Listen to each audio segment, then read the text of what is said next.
Ay, so ito yung nakabili ko sa O-Save. Cookies. Yan. Kasi di ba mas mura doon. Cookies, butter. Butter cookies.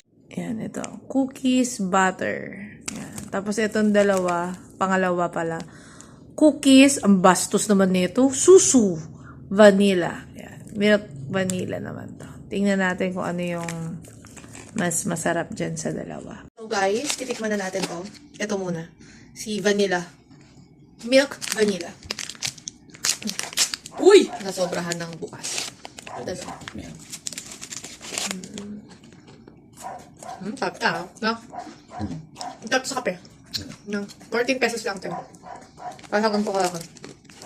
Okay yun. Ito naman butter.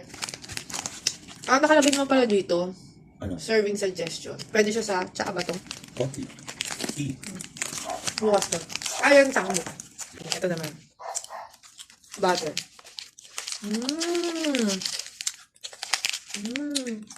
Talap!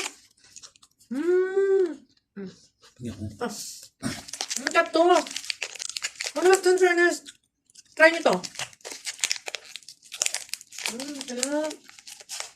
Ay, ano siya dahil? Durug-durug lang. Ayun nga. Talap. Kaya pala sabi ko kanina pala.